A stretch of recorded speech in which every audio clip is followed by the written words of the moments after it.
Sir नमस्कार। सत साहब। सर क्या नाम है आपका? सुखदेव शर्मा गेवाली दास। कहाँ से आए हैं आप? काठमांडू नेपाल से। सर क्या काम करते हैं आप? मैं पहले तो इंस्पेक्टर ऑफ स्कूल था, सुपरवाइज़र कहते हैं नेपाल में। मैं स्कूलों को सुपरविजन किया करता था और शिक्षकों को मैं तालीम देता था। सर आप इतने एजुकेटेड हैं, आप नेपाल से चलकर आए और हिंदुस्तान में संत रामपाल जी महाराज से नाम दीक्षा ली। सर संत रामपाल जी महाराज जी हमेशा विवादों में रहते हैं, जैसा कि यहाँ देखने को मिलता है। तो सर संत रामपाल जी महाराज के बारे में आपके क्या विचार हैं? जगत गुरु तत्वदर्शी संत रामपाल जी के बारे में हमारा विचार ये है कि अभी तक हमने जो शास्त्री पास किया है, मैं संस्कृत का विद्यार्थी होने के नाते हमने शास्त्री पास किया। शास्त्री पास करते करते हमने इतने ग्रंथ टटोले, इतने ग्रंथों में पढ़ा, तो उन ग्रंथों में तत्वदर्शी की बात भी आती थी और बड़े बड़े संत महर्षियों की बात भी आती थी, महंतों की बात भी आती थी। उससे पहले आकर के यहीं हिंदुस्तान में आकर के हमने संस्कृत की शिक्षा दीक्षा ली। यहाँ मैं हाई स्कूल का टीचर भी बना। तो मैं जो शास्त्रों में जो गुह्य बात होती है, सूक्ष्म बातें होती हैं, उन बातों को पढ़ते मैं थक गया था कि ये तत्व कहाँ है, तत्व कहाँ मिलता है, तत्व कौन देता है, वो तत्वदर्शी कौन होता है। ऐसा ढूंढते ढूंढते मैं थक गया था। तो एक दिन ऐसा हुआ कि वो तत्व की बातों को लेकर के हम घर में भी, अपने घर में पति पत्नी में भी हम तर्क वितर्क किया करते थे। तो मैं तत्वदर्शी कौन होता है ये पहचान नहीं पा रहा था। एक दिन ऐसा हुआ कि मेरी धर्मपत्नी जो अभी भक्तमती हैं, अभी साथ में यहीं आई हैं, उन्होंने वो भक्ति दर्शन टेलीविज़न देखती थी, आध्यात्मिक चैनल ज़्यादातर वो देखती थी। मैं भी कभी कभी देखा करता था, मैं निरंतर नहीं, ज़्यादातर मैं नहीं देखता था, वो देखती रहती थी।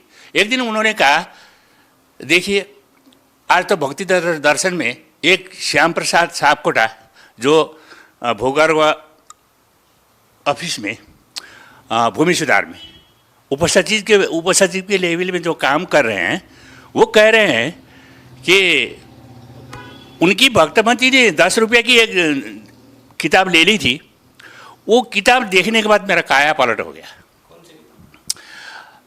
किताब का नाम था ज्ञान गंगा।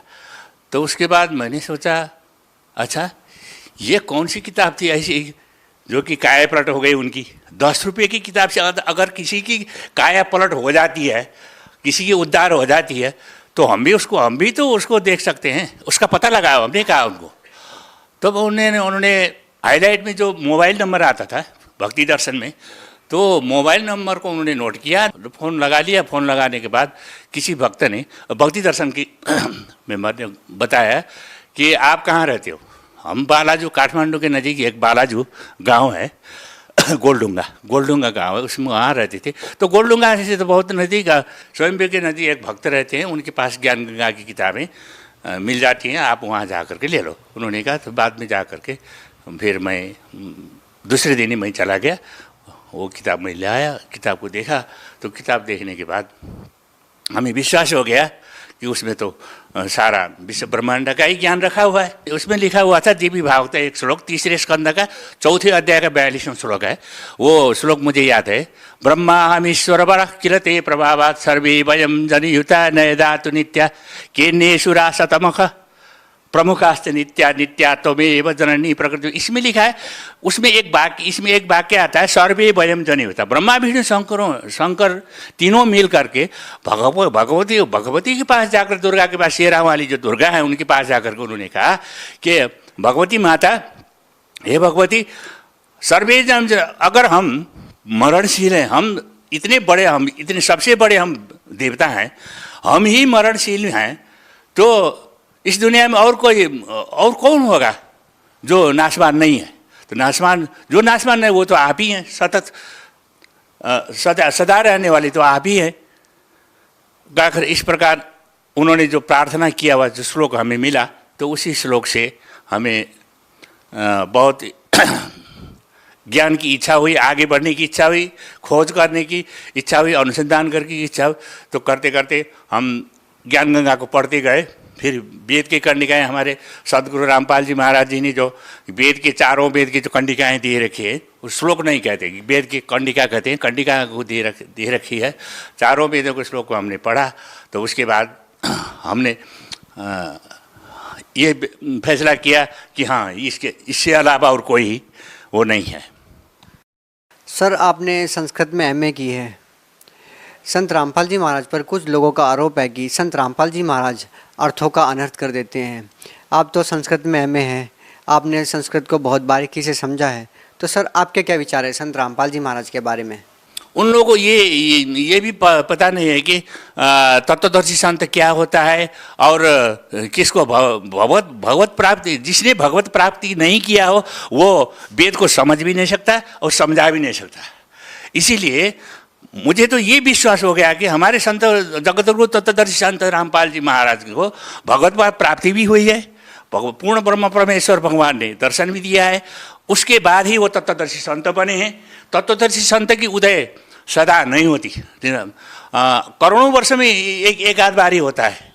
ये हमारा सौभाग्य है कि 600 वर्ष कबीर परमेश्वर का बनारस में आए थे। उसके बाद फिर अभी हमारे देखने में तो हमारे जो चर्मचक्षु है, चर्म का होता है ये चमड़े की चक्षु है, आँख है, उस आँख से तो हम उनको देखते हैं, हमारी तरह देखते हैं। तो वो चर्मचक्षु से उनका भी चर्म ही है, देखने में चर्म है, लेकिन वो साक्षात ईश्वर है। साक्षात ईश्वर वेद ने ही प्रसिद्ध किया है, क्योंकि वेद ज्ञानपरक ग्रंथ है। वेद में भ्रामक बातें नहीं होती है। वेद में जो कुछ लिखा है वो सत्य लिखा है, उसी सत्य के आधार पर ही और भगवान का भेद भी वेद में ही है। इस वेद से भगवान मिलते तो नहीं हैं, सूक्ष्म वेद में जाकर के ही वो मिलते हैं। फिर भी हमारे जो तत्वदर्शी संत रामपाल जी महाराज हैं, इन वेदों का संपूर्ण निचोड़ निकालने के लिए जो यहाँ अवतरण हुआ है उनका, वो साक्षात ईश्वर के रूप में अवतार हुआ है, पूर्ण ब्रह्म परमेश्वर के रूप में अवतार हुआ है, कबीर परमेश्वर के रूप में अवतार हुआ है। इसके अलावा इस विश्व ब्रह्मांड में कहीं भी कोई भी विकल्प नहीं है, पर ब्रह्म से ऊपर नहीं। सर, संत रामपाल जी महाराज के बारे में कुछ लोगों का ये कहना है कि संत रामपाल जी महाराज के जो अनुयायी हैं वो संत रामपाल जी महाराज के पीछे एक अंधभक्ति के तहत जुड़े हुए हैं, उनके पीछे लगे हुए हैं। सर, सच क्या है? सच तो ये है कि वो स्वयं भी कुछ भी नहीं जानते।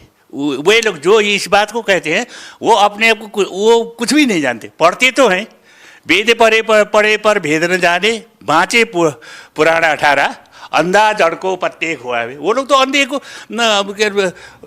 जो जड़ है जो मूर्ति है वो तो जड़ है ना, उस जड़ को प्रत्येक खुआ रहे हैं, फल फूल ले जाके खिला रहे हैं।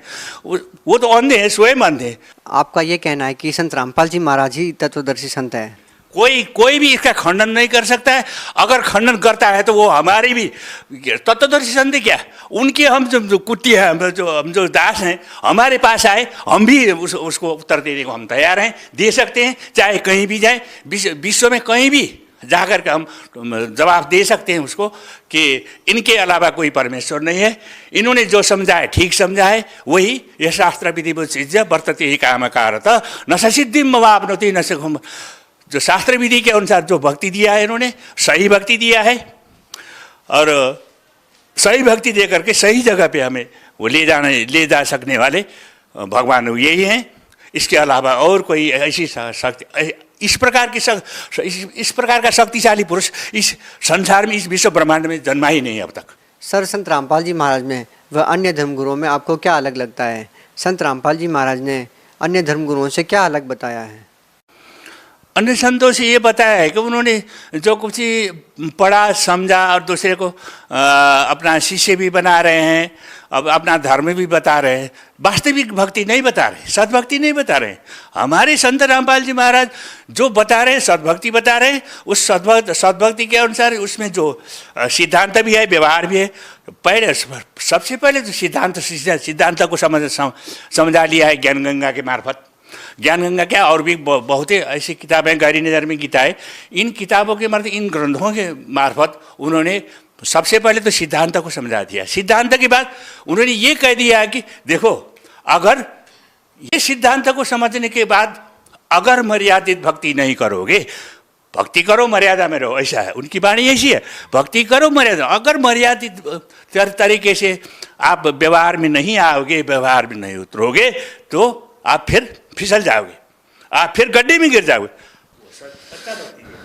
सर, आप भगत समाज को क्या संदेश देना चाहेंगे? जो भक्ति में अब आए हैं उनको भी भूरी भूरी प्रशंसा करते हुए, मैं इस विश्व में जितने भी हिंदू संस्कार में जन्म ले चुके हैं और जो हिंदू संस्कार में जन्म नहीं ले चुके हैं, जैसे क्रिश्चियन लोग भी हैं, मुसलमान लोग भाई हैं, वो सब इस ज्ञान को समझें, सबसे पहले समझें। तत्वदर्शी क्या तो है, इसको समझें। ज्ञान गंगा किताब हिंदी में भी लिखी हुई है, नेपाली भाषा में भी लिखी हुई है, अंग्रेजी में भी लिखी हुई है। सबसे पहले इसको पढ़ें और तत्वदर्शिता को पहचानने के बाद फिर यहाँ आकर के हमारे सदगुरुदेव से नामदान लें और अपनी कल्याण करवाएं। सर, आपका कहना है कि संत रामपाल जी महाराज के बताए अनुसार आप भक्ति कर रहे हैं, जो कि शास्त्रों के अनुसार हैं। तो सर, संत रामपाल जी महाराज ने जो भक्ति आपको दी है, उससे आपको क्या लाभ मिला? मेरे को बहुत लाभ मिले। सबसे पहले तो मुझे लाभ तो सद्भक्ति का मार्ग मिल गया। सबसे बड़ा लाभ तो ये है, मैं जीवन मरण से मैं रहित हो सकता हूँ। अगर मैं दृढ़ भक्ति मैंने किया तो मैं बस वो अविनाशी, जहाँ जाकर फिर लौट के आना ही नहीं पड़ता है। उस भक्ति मार्ग को मैंने पता लगा लिया, मुझे फिसलना नहीं चाहिए। दूसरा ये है कि शारीरिक और मानसिक जो लाभ होते हैं, तो मेरा शारीरिक लाभ भी है मुझे। मैं हृदय रोगी हूँ, हृदय का रोगी हूँ, मुटु का रोगी हूँ। हमें मुटु कहते हैं, हमारी नेपाली भाषा में मुटु कहते हैं। हृदय रोगी हूँ मैं। मेरा हृदय रोग था और डॉक्टरों ने मुझे बचा लिया था। तो वो कहते थे कि 2-3 महीने बाद आप यहाँ आकर के फॉलोअप में आओ और अपना चेक करा लिया करो, नहीं तो फिर तुम्हारा फिर हार्ट अटैक हो जाएगा, तो मर जाओगे, ऐसा कहा था। तो संत रामपाल जी महाराज के पास जब ज्ञान गंगा के माध्यम से जुड़ गया, इस मिशन में जुड़ गया, और बरवाला में हिसार बरवाला में सतलोक आश्रम में मैं आया। आने के बाद हमारे गुरुदेव ने मेरे सिर में जब हाथ रख दिया, हाथ रखने के बाद पहली बात तो ये है कि ये हृदय रोग है। मुझे तो ऐसे अभी भी ऐसे आभास हो रहा है, अब मेरा कोई रोग ही नहीं है। खास दवा तो हमें ये मिल गया है कि भगवान साक्षात पूर्ण ब्रह्म परमेश्वर ने हमारे सिर में जब हाथ रख दिया, उसके बाद मैं स्वस्थ हो गया हूँ। मुझे कोई चिंता भी नहीं है, संपूर्ण चिंता से दूर हो गया हूँ। और इसके बाद शारीरिक रोग है, ये सर्दी जुकाम बहुत लगता था हमें, सुबह से शाम तक छी करता, छींकें आती रहती थी, वो बंद हो गया। मुझे दमा होता था, मेरे पिताजी 60 वर्ष में गुजर गए दमा के कारण। मुझे वही दमा, क्योंकि वो हेरिडिटी होती है ना, हेरिडिटी के कारण मुझे भी दमा हो गया था। दमा अब नहीं है, बिल्कुल शून्य अवस्था में। कितनी उम्र होगी आपकी? मैं 71 साल का हो गया, 71। इसके बाद मेरे शरीर में एलर्जी होता था। मैं जब भी स्नान करता था, सवेरे उठ करके 4 बजे उठ करके धोती लगाना, पाठ पूजा करना, ये सब करता था और बहुत छी करता रहता था। एलर्जी होता था, तो एलर्जी की दवाई हर रोज़ मैं लगाता था। अब मैं एलर्जी का दवाई मैं शरीर में कभी भी नहीं लगाता। सर, बरवाला की घटना के बाद भी संत रामपाल जी महाराज से बहुत सारे श्रद्धालु जुड़ रहे हैं। जेल के अंदर भी बहुत सारे लोग उनसे जुड़ रहे हैं, उनके द्वारा दी गई भक्ति कर रहे हैं। सर, आपको कैसा लगता है? ये तो बहुत अच्छी बात है, क्योंकि जो वास्तविक जो भक्ति है वो भक्ति मार्ग का पता लग गया है। भक्ति मार्ग को पता लगने के बाद आदमी की जो मस्तिष्क जो है मुंडई मुंडा, संस्कृत में एक वाक्य आता है, मुंडई मुंडई मतिर भिन्ना। प्रत्येक आदमी की मुंड में, आपके एक ही परिवार में भी मुंड मुंड में भिन्न भिन्न मति होती है, भिन्न भिन्न बुद्धि होती है। तो बुद्धि के अनुसार ही आदमी चलता है। तो ये जो भक्ति है सभी की जानकारी में नहीं आती। तो इसको देखने के बाद आदमी को आश्चर्य होता है कि ऐसा भक्ति तो कहीं भी नहीं था। तो एक बार कम से कम हम भी परख के देखें। तो वो जब देख लेता है, थोड़ा भी, एक दो पढ़ने, सारी ज्ञान गंगा की पूरी किताबें पढ़ने की कोई आवश्यकता ही नहीं है। मैंने भी 10-20 पढ़ने के बाद ही मैं यहाँ आ गया था। तो थोड़ा सा जब पढ़ लेता है ना, नास्टिडम की बातें भी वहाँ लिखी हुई है, भक्तजनों के लिए लेख भी उसमें हैं, और उसके बाद जो सैद्धांतिक बातें हैं, वेद की कंडिकाएँ हैं, और भागवत, श्रीमद् भागवत, देवी भागवत की श्लोक भी लिखी हैं। अब अगर एक थोड़ा सा भी पढ़ा लिखा आदमी अगर उसको एक दो श्लोक देख करके, उसका अर्थ देख करके गहन दृष्टि से अगर देख लेगा ना, वो पता लगेगा हाँ भाई, इससे ये तो बहुत अच्छी बात है, ये तो ऐसा ज्ञान तो संसार में कहीं भी नहीं है। तो हमें देख लेना चाहिए कम से कम। हमारे वो ये गुरु कौन है, ये ऐसी शिक्षा कौन देता है, वो गुरु कौन से हैं, कह करके वो परीक्षण के लिए भी हमारे गुरुदेव के पास आते हैं। और आने के बाद आते ही वो उनमें ऐसा प्रभाव पड़ जाता है कि हमारे गुरुदेव की संस्कारी ऐसी हैं, सभी को बेटे करके बेटी करके संबोधन करते हैं, आशीर्वाद भी देते हैं, बड़े सहज स्वभाव है, उज्ज्वल प्रतिभा है। तो कोई भी भेदभाव नहीं है। देखिए ये भेदभाव जो है ना, वेद में कहीं भी भेदभाव नहीं। ये पौराणिक काल में आकर के ये भेदभाव, धार्मिक भेदभाव शुरू हुआ। तो भगवान जो करता है ना, भगवान जो व्यवहार करता है दूसरों को व्यवहार, तो वो उसमें वो भेदभाव की दृष्टि से कहीं भी नहीं देता। वसुधैव कुटुम्बकम, संस्कृत में आता है वसुधैव कुटुम्बकम। वसुधैव संसारी, हमारा कुटुंब बराबर है, परिवार बराबर है। यही दृष्टिकोण हमारे सदगुरु रामपाल जी महाराज के मस्तिष्क में रहता है। और सभी को अपने बच्चे की तरह समझते हैं, सभी को सत्कर्म में लगाते हैं। वो कहते हैं कि बार बार कहते हैं कि तुम मर्यादित काम करो, मर्यादा में रहो, और भक्ति करो, मर्यादा में रहो, और कर्म करने की सभी छूट है। और जो खाने का चीज़ है वो खाओ, न खाने वाला चीज़ मत खाओ। बस इतना ही वो संदेश देते हैं। कुछ लेते नहीं हैं, खाली देते हैं, केवल देते हैं। वो देना तो जानते हैं, लेना कुछ नहीं जानते। इसलिए वो सभी को बच्चे मानकर वो शिक्षा दीक्षा दे रहे। जी धन्यवाद सर साहब।